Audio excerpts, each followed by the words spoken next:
Today's video is dedicated to the voice actor for Gordon Freeman. Munger Boulevard. Rest in peace, brother. Rest in peace. I figured it was time to finally dip our toes back into a Valve franchise after covering Left 4 Dead for so long. We have covered zombies time and time again, and we've been to the stars and we've seen hell and high water. So why not incorporate all of that and smack it all together into a multiverse where no matter how you looked at it, you're pretty screwed if you weren't a crowbar-wielding silent protagonist. This week we cover the They're Just Doing Their Job, Border Worlds 3, Walter White in an alternate reality, why have a roided out badass when you can have a mega nerd in a super suit save the day, they prefer to be called Zen or Zer, your best friend is an Ethan Kleiner, your other best friend is a purple dinosaur. When are they releasing City 18? Science, bitch! Game itself. This week, we are telling you why you wouldn't survive Half-Life's Combine invasion.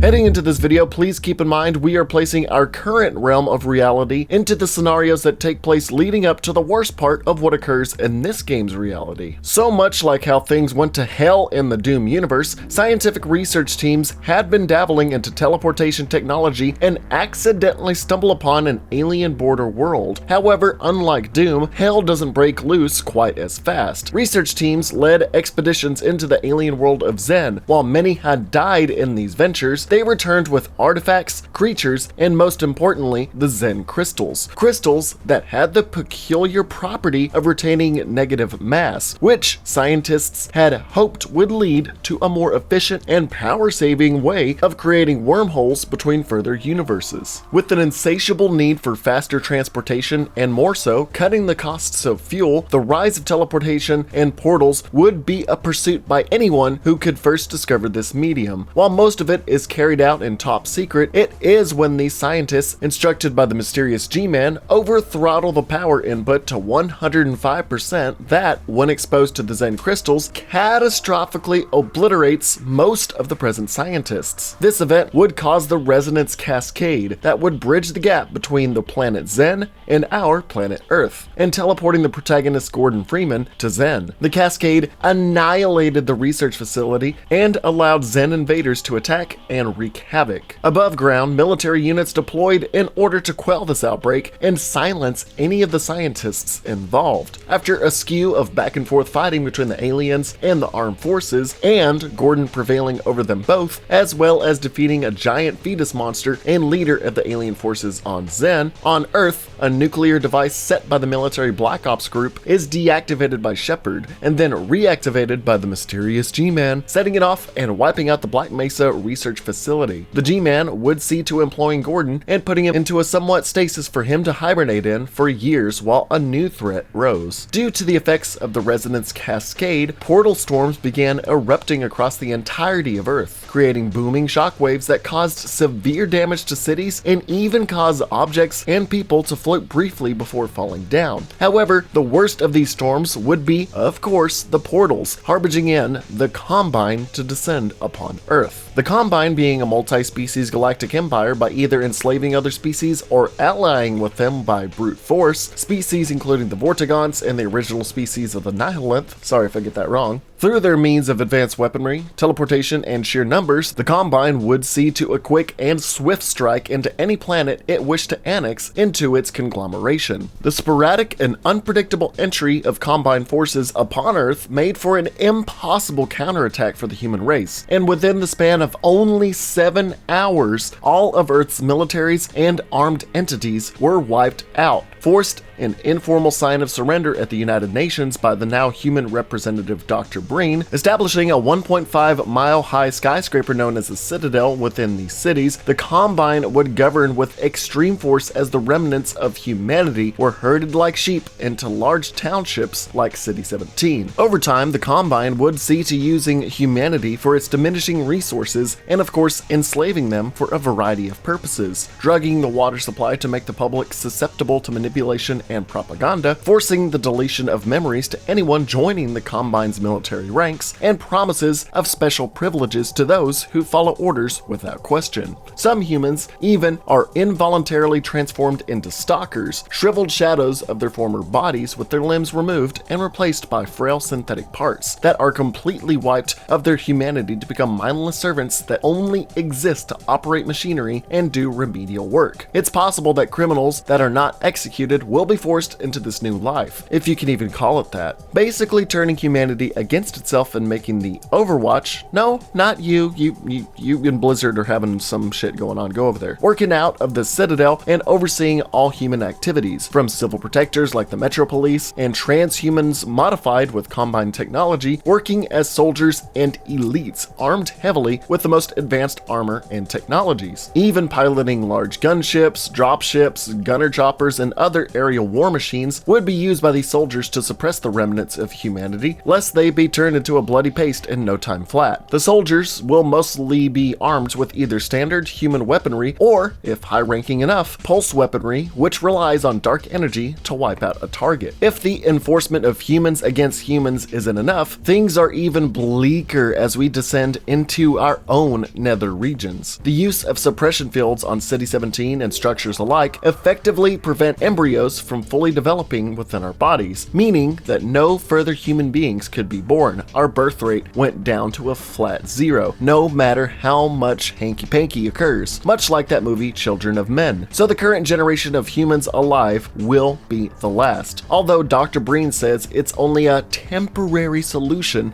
to eliminate a basic human urge. This may be a driving factor as why the Nihilanth was the last of its species leading up to their extinction at the hands of the Combine.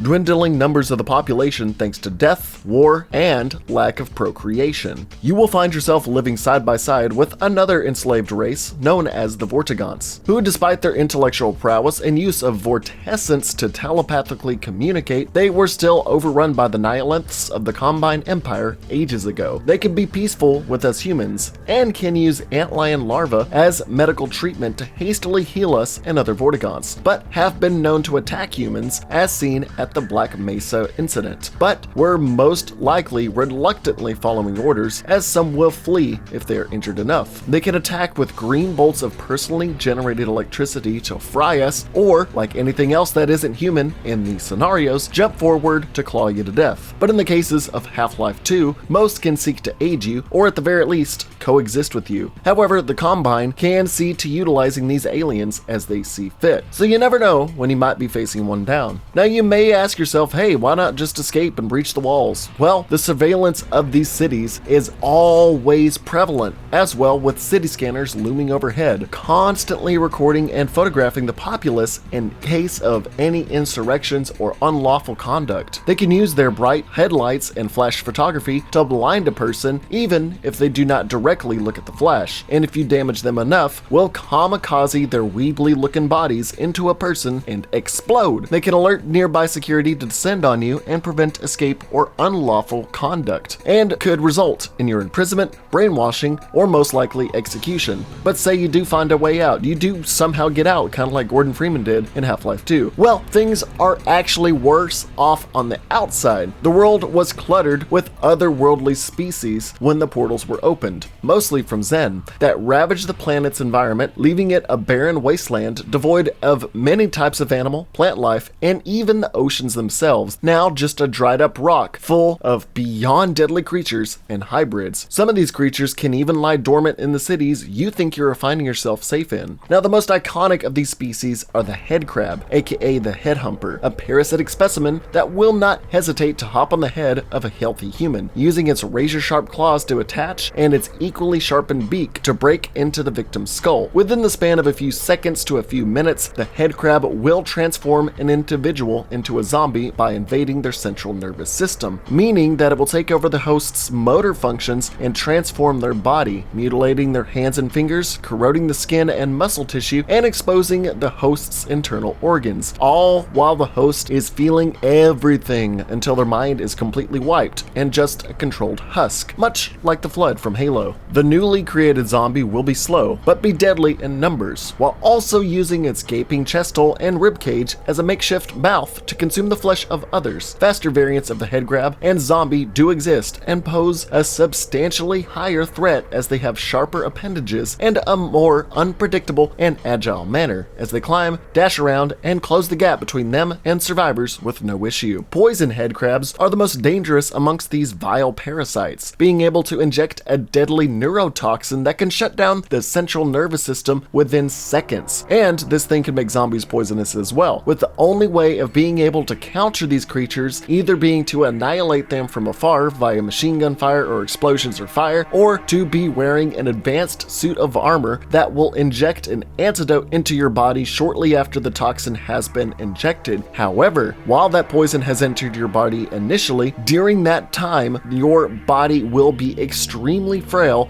Any kind of damage, even the most minuscule, will make you keel over. Basically, you're going to be like that fish from SpongeBob who was born with glass bones and paper skin. Navigating through dark rooms or dank alleyways could prove to be fatal if you're not keeping an eye overhead, as dastardly barnacles are known to develop and await prey, brandishing long adhesive tongues, not actually a liquid stickiness, but able to use the cilia, tiny bristles, to cling onto you, that are used to snag any organic creature that stumbles into their grasp, and slowly but surely devour them whole into a bloody mess. They can be killed with ease, but the fact that they can grow anywhere with the ceiling basically could prove to be fatal if you aren't aware or are hastily running from danger and accidentally stumble into their tentacle. Giant insect-like creatures known as the antlions could burrow from underground in a litany of different features. Being blind, they purely use their own natural pheromones to call for backup and command fellow antlions while using vibrations of the environment to track down and hunt prey. They are most known for constructing nests to further the colony becoming very territorial, as antlion drones will see to making the nests that their fellow creatures need to survive and nurture their young. Workers within the nesting area will see to protecting infant grubs. The adult worker guards have the capability to spew acid at enemies to dissolve their flesh, hinder their movement, and descend upon them to rip them to shreds. The full adult versions will become soldiers, serving their sort of army network, much like a colony of ants. The hunter variants can be overwhelming, traveling outwards being led by the invader variant in packs to wipe out prey and quickly consume them. They are shown to even execute the trained and armored combine soldiers with just one slash of its mighty claws. The nest itself has its most fearsome variants in the guards and guardians. Their main production of a pheromone that can command lower life forms of the antlions make it a dutiful leader. But if the pheropods within their bodies are harvested, one could see to controlling the weaker variants for a short period.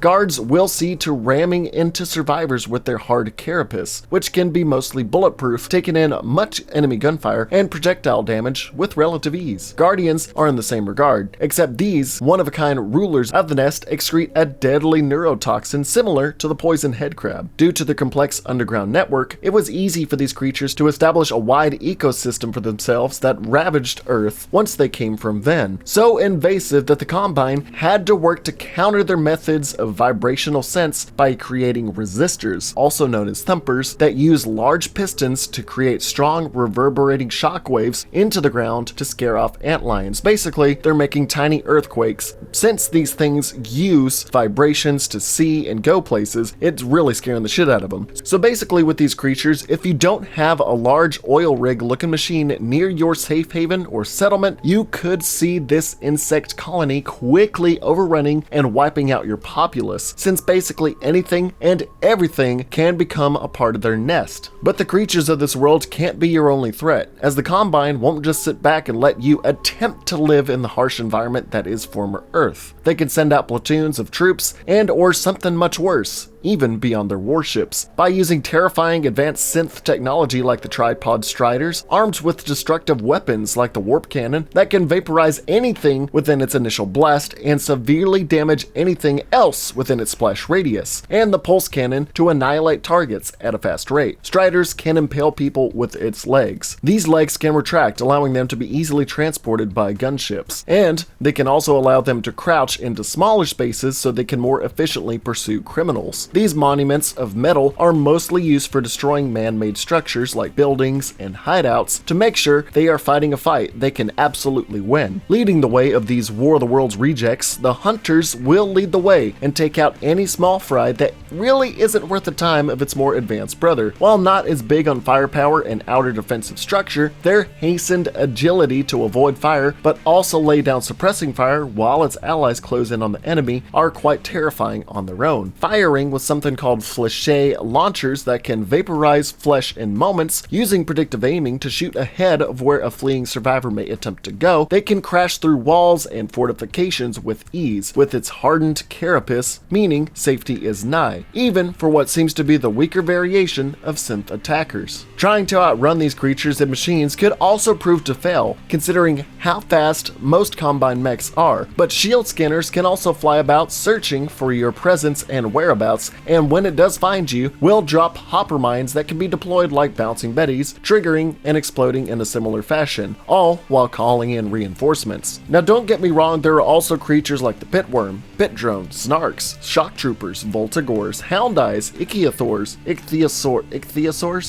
whatever, bull squids, and other forms of aliens that were only seen on Zen and at the Black Mesa Research Facility. But due to them not being globally present on Earth during the events of Half-Life 2, we will save those for a separate possible video, but let's just say most of them are 100% deadly. So as a regular everyday person, let's say similar events occur in our timeline where a secretive base opens up these portals and triggers the butterfly effect that is the Half-Life order of events, minus the all-powerful Gordon Freeman. What occurred at Black Mesa, however, will not be further discussed, as it was all within an isolated incident involving only high-ranking government, scientific, and army officials. When the portal storms occur, if you are not purely wiped out by the sheer force of the blasts, or killed by the debris falling from structures, or perish within collapsing buildings, you may also face the cold, hard bitch that is gravity, as you are slowly risen into the air and fall. But that's just the small-time stuff. Once the invasion occurs, it would seem no matter how much firepower and defense each country on Earth has, a swift, unpredictable strike from thousands of different locations out of nowhere would be too much to handle and combat, considering armies across the globe fell to the Combine in the Half-Life universe in such a short time. It wouldn't be far-fetched to assume ours would as well, as many of the invasions would probably happen in highly populated cities, where attempting to attack the invaders would spark heated humanitarian debate. Much like E-Day in Gears of War, an unexpected global attack would prove to be devastating. However, I would say that with how countries are, most of them these days, it would stretch on for a little bit longer than 7 hours, and many countries would not agree to totally surrender to this sudden force. As I always bring up, last-ditch efforts of launching nuclear warheads and high-powered missile strikes would be resorted to, but the major issue being that the attackers would be far and scattered. Not only would launching these warheads most likely kill more innocents rather than enemies, but these factions emerging from portals would leave some to believe these attacks would fail miserably. This disagreement and stretched out attack plan would lead to many more casualties, collateral damage, and prisoners of war, until eventually a global surrender will occur, unless we die trying like the Nihilant species. Residing in these newly created sanctuary cities, life will be degraded, and those that wish to not be thrown into the wastes or be a scared civilian can opt to become a soldier, leaving behind their humanity and memories as mindless drones of the Combine, but with benefits such as enhanced body cybernetics. Cyberpunk 2077, am I right? However, it also is the dread of the Combine soldiers to be assigned off-world, probably for how much more dangerous and impossible to survive these other worlds can be. I mean, look at Zen.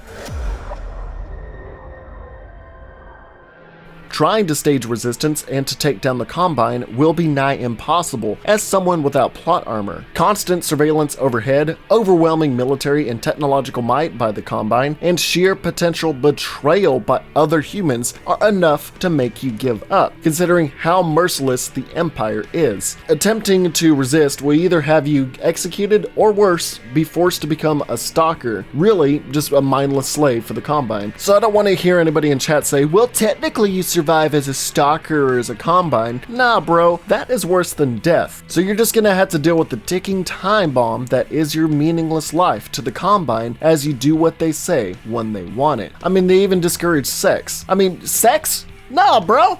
So I mean, you could survive, but all your basic humanity, morals, sexual drive, and decency will be erased as you become a foot soldier for an empire that wishes to do nothing more than use your race until it becomes extinct within a generation, all while the lush blue and green planet also slowly dies due to its ecosystem being ravaged. So even if you survive past the Combine using this planet, it will not be a hospitable world. We will not be able to produce. We will not be able to survive. Say you did flee from these established cities, it's more than likely that the Combine know of your escape and will actively hunt you down with whatever gunships, hunter choppers, synths, and platoons they can send out, all while antlions from beneath you can wipe you out. And that's if further fearsome Zen creatures haven't leaked out into our world to eviscerate and use your body as a buffet and after-dinner toothpick. No matter what you do, whether you fought in the initial invasion, survived to see the era of man fall and the enslavement of our species and our minds, or tried to rough it in the now ravaged landscape of our homeworld, you cannot say that any kind of surviving or living can truly happen. The chance of survival is resistance, and resistance in this scenario is futile.